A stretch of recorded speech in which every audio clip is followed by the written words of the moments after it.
so nervous. As we waiting in anticipation, like. If we knew the winner, we wouldn't be in the States. Sorry? Yes, we are. Alright, the world is ready for you.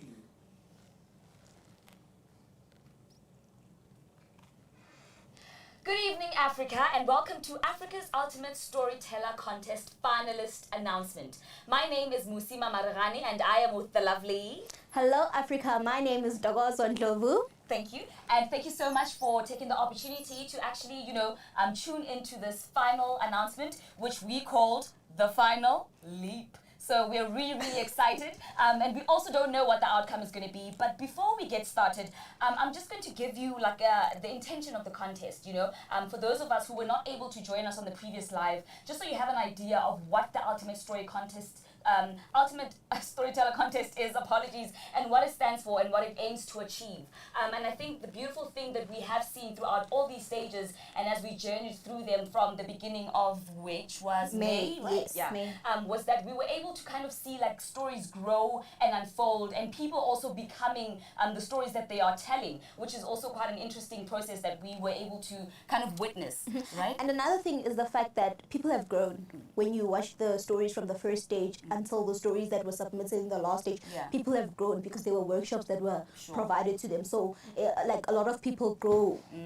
Yeah, and it's such a beautiful thing to always witness growth. And I think the beautiful thing about having an Ultimate Storyteller Contest competition, I don't think contest and competition should be in the same sentence, but anyway. The reason for having that is so that, people are able to share their stories with the rest of the continent, so that we're able to kind of reach out and learn about certain things that we might not have known about from various people in various countries. Yes. What has been your interesting moment throughout this whole process? I think my interesting moment in this whole process was when we were transported to different countries. You could see what is done in Nigeria, you could see what is done in Zimbabwe. So it was, that moment where we were all gathered together and transported to a different city or a different country. Sure. And, we were actually discussing behind the scenes that we all had our favorite contestant. And unfortunately, mine didn't even make it to the top 10, which is okay. And Untagoza will be sharing who her favorite contestant was. Of course. So we know if the person is going to be, within one of the people that might be announced tonight. So who was your favorite, Untagoza? My favorite didn't even make it to the second stage. My favorite was Current Mama. If you're watching this, Mama, I'm very proud of you. You took that leap of entering this competition and you were just yourself. Yeah. I love the fact that you said, I love you in the end. I love you even more. Oh, that is so sweet. Just like, bye, I love you so much. Yeah. And, every time when I was not well, I would just listen to her story and I would just laugh, literally. When I had to tell people about the contest, I would say, watch this girl. Yeah. But it's a mother. That's the first reference. Exactly. I would say, please watch this lady. Yeah. And then people would gel in and... Sure. Yeah. Oh, man, that's so cute. My favorite didn't also make it to the top 10. And his name is Abisovili. And if he's watching this right now, shout out to the poetry movement. I am still rooting for you and everybody else that's going to be joining in next year as well. And we can't wait to have new favorites. So we are going to go on to the contest timeline, right? Just so that we take you guys through the process of what exactly the judging criteria was and what exactly each stage entailed. But before that, you're more than welcome to send a comment on our Facebook where you're watching from. Tell us who's your winner. Tell us who's your favorite. Tell us who you think is taking this home with them. Yeah.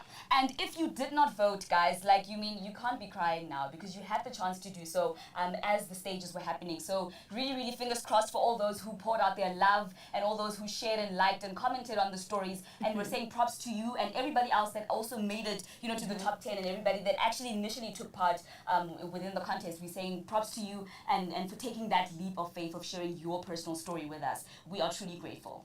And another thing that we also need to add is that the audience did good on the contestants. When you see the videos from this first stage until now, they were just hyping them up, leaving beautiful comments that made them to push until where they are now. Yeah. Sure.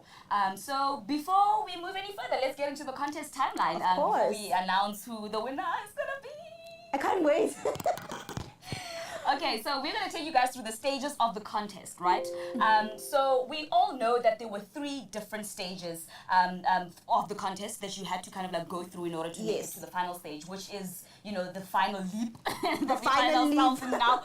So stage 1 was the submissions, and the submissions took place on the 17th of May to the 25th of June. This is where people were invited in to bring in their stories, sending their videos, 2 to 3 minute videos that could be uploaded on the Haditia Africa Story website. And also within the first stage, the public was allowed to vote. The public was allowed to participate, and then we had the public voting, as mentioned, and then we moved on to the second stage. Yes.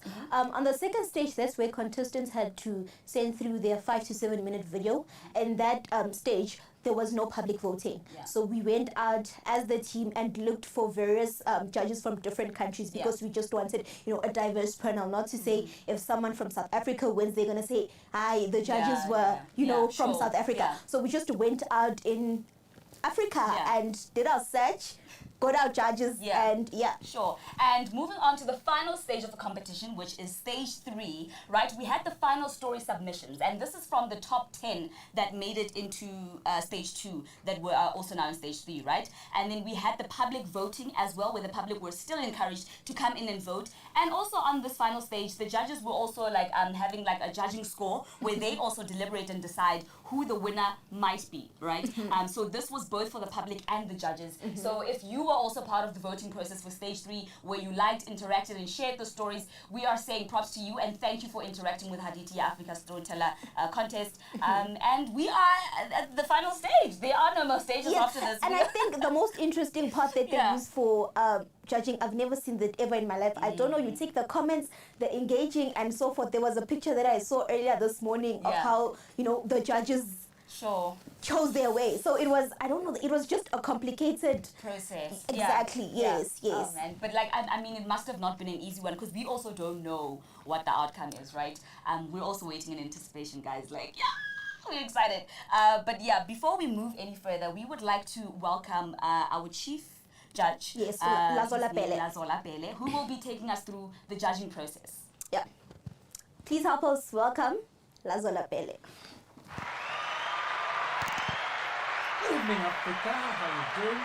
I hope I'm audible all the way from Nigeria to Mauritius to South Africa. I think I had one of the most challenging tasks. And thank you very much. You're looking lovely. Thank you so much. Judging and trying to figure out who ultimately wins. One thing I want to just share with everyone is there is no perfect story, only perfect stories. So what do you want to know this evening? How did you guys, come down to the process that you guys are going to use for judging, the judging criteria?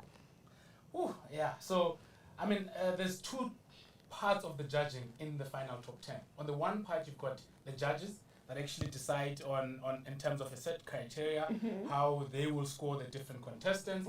And then on the second part, you've got the audience who obviously, partake in commenting, in sharing, in watching the video.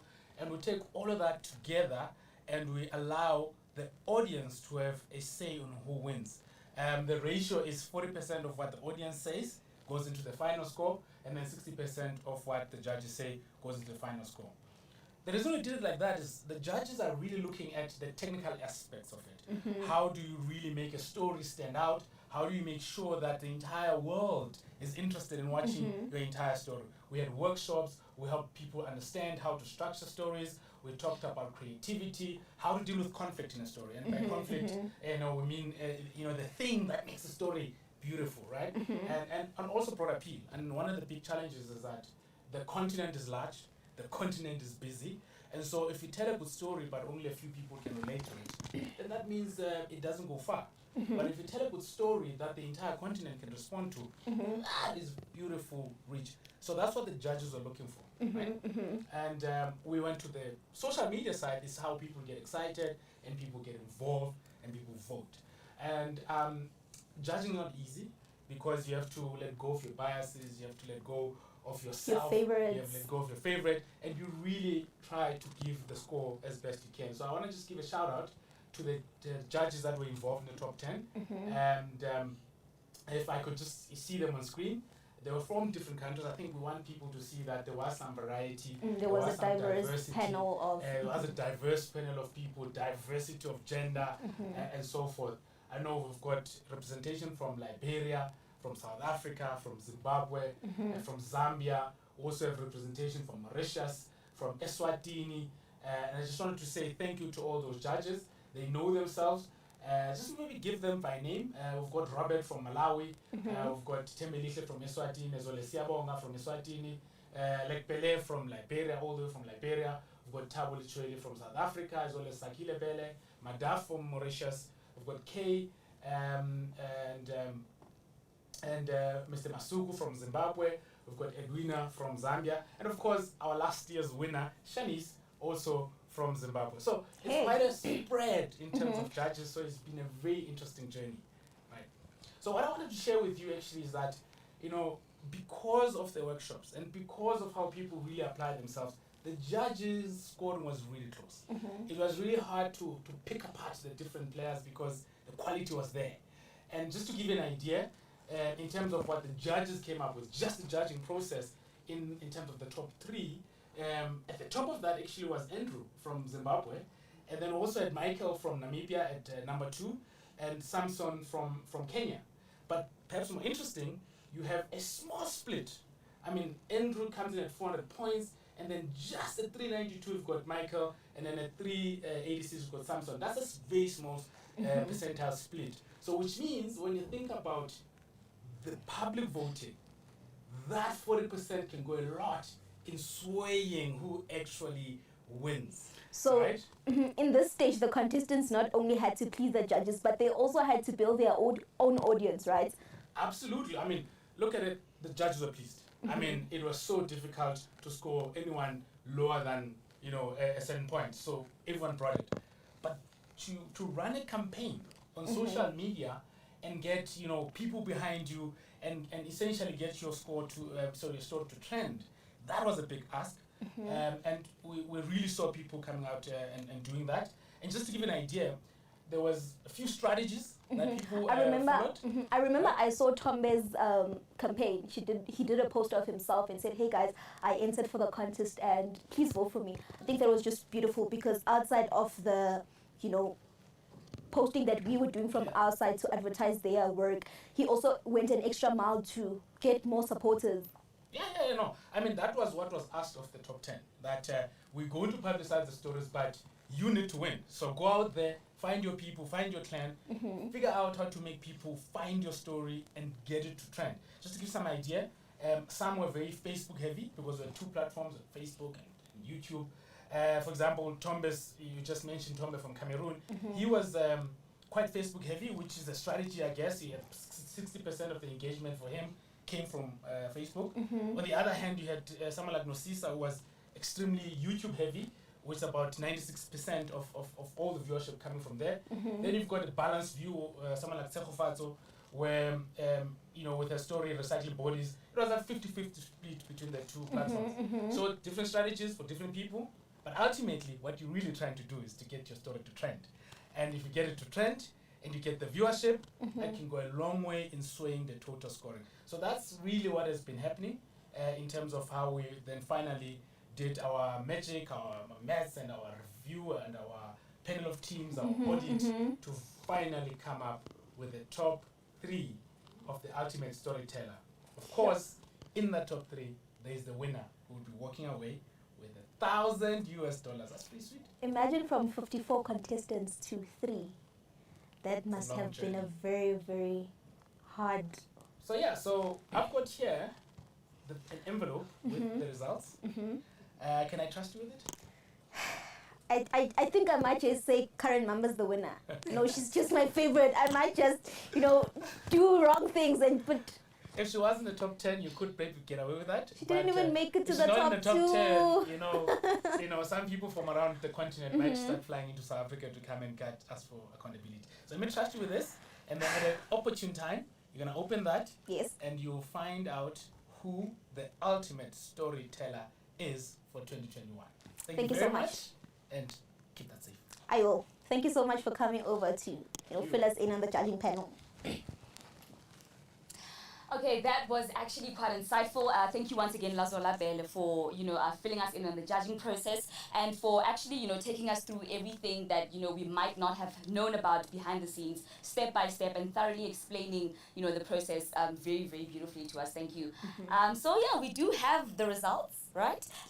But we need to know from you, who was your favorite? We've already got comments coming in. People are already so anxious, like the wait is killing them. We have various people from various countries who have voted for their favorite contestants. And, you can really tell that people are really engaging with us right now in terms of who they think the winner might be. Exactly. So, are you ready? I am ready. Are you ready? Yes. Are you guys ready? Yes. I think they're ready. Okay. Okay. Let's open. Okay. But wait, before we Come open. on. But wait. When the contest launched in March, some people got scared to enter the contest because they think, what are people going to say? My story is sensitive. I can't share this with the world. I remember there's one contestant, I'm not going to say by name.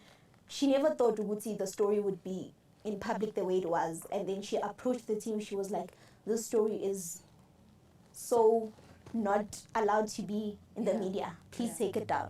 And it was fair. Her story was taken down. But just to appreciate everyone who entered the contest this year, we know that some of the stories that you guys shared were personal stories, stories that you never even told people that you live with every day. Heroes is what you guys are, because you were brave enough to transport us into a world we've never been before.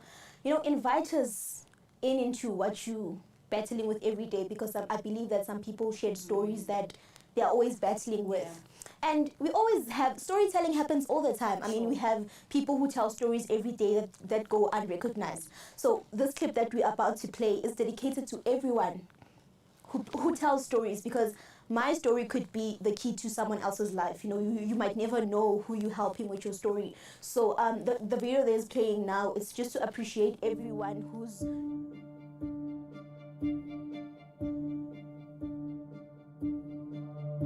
My heroes have no capes. No powers, no special abilities. My heroes look like us in every way. They have challenges, problems, things that stand in their way. They step into the unknown. That's the difference. They push forward, face their challenges. Come out on the other side. To a silent, personal victory. Whose sight is privileged to only but a few. Ask my heroes about their heroic acts. We will deny them and simply call it living.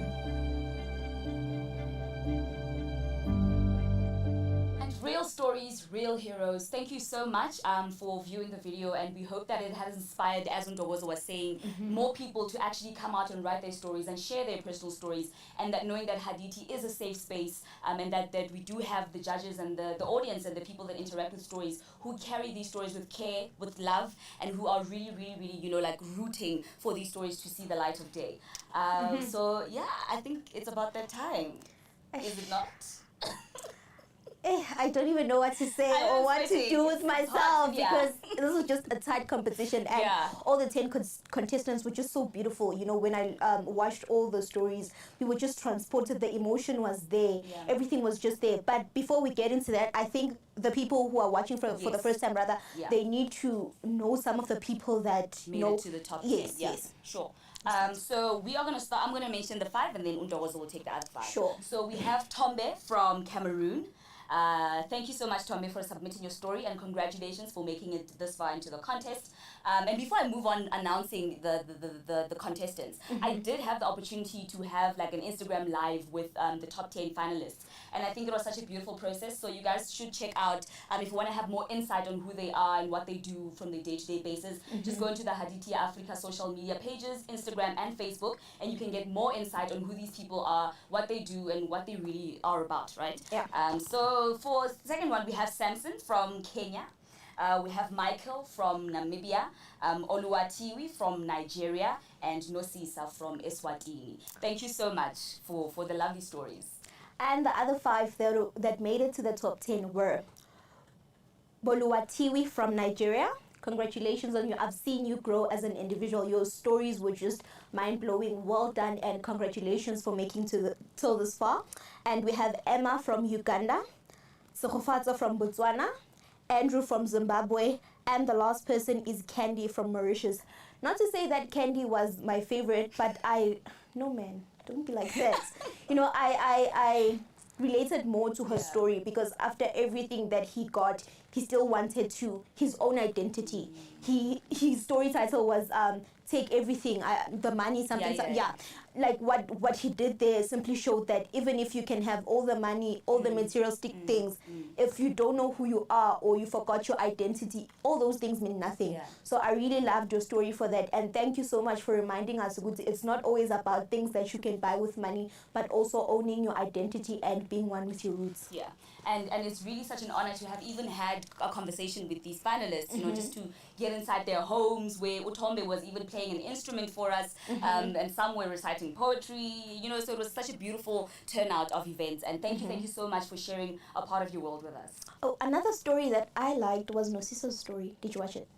Yes, I watched it. I liked your story because society has normalized Uguti. If I'm like this, I'm not gonna accept myself because nothing that I am is portrayed on TV. So when she threw away all the wigs and everything in that story, I really like that because it reminds us Uguti. The stripping off of what you are expected to be. Definitely. Yeah, sure. That was beautiful, guys. We're still sweating. I don't know about I still have it here with but me. We still have the envelope. And we're about to announce the winner of Hadithi Africa's Ultimate Storyteller Contest 2021. Are you ready? I'm ready. I'll give you. You can open it. Maybe you should open it. Open it. You should, Open it! But I think I want to open it. Okay, but you can open it. I don't want to be held accountable for anything. Okay. So, we're going to take it from where Ulazola left off. Third place, second place, first place, and then the winner, right? Yes. So, in third place, we have Kendi Mangra. Congratulations, Kendi, for making it to, the third place of the contestant. I don't know, did I? Woo, Kendi! In second place, we have Oladuni Adenguga. Oladuni Adenguga from Nigeria. We have her in second place. And in first place, I think we should say this together, we have our winner. And our winner is Samson Abuayo from Kenya. Congratulations, Samson. This is Hadithi Africa's winner, 2021. Third, yeah. How do you feel now that you know who the winner is? It's such a sigh of relief. Because I've been asking since the dawn to say, who's the winner? Yeah. Please tell me who's the winner. I'm not going to tell anyone. Yeah. We're like, no, we don't know who the winner is as well. Yeah. So I think I'm just a bit relieved. Yeah. Sure, same. Well done, Samson. And you really did represent your country really well. And really thank you for imparting the knowledge that you did and sharing your personal story with us. And for certainly inspiring other people who are going to journey on with Africa's Ultimate Storyteller Contest next year to really take that leap of faith. Sure. I'm relieved now that I know the winner. Same. Because I was like, oh my God, I wonder who is it? Yeah. Is it Samson? Yeah. Is it Oladuni? I was just in that anticipation. Sure. Yes. And now that we know, thank you all for everybody who participated and for journeying with us. And from my side and from Untogoso's side, we are saying thank you for having us. Repeat. Okay, they want a repeat. I think you should do the announcement of the three contestants. Okay. So in third place we have. In third place we have Kendi Mangra from Mauritius. Yeah. Congratulations, Kendi. On second place we have Oladuni Adenuga. I'm sorry if I said your surname wrong. I know it's a bit sensitive subject. I'm really sorry. But on second place, we have Oladuni from Nigeria. And in first place... Do you want to say it? We're going to say it together. Okay. In first place, we have Samson Abwao from Kenya. Well done. Congratulations and well done. You need to say why. You need to say why.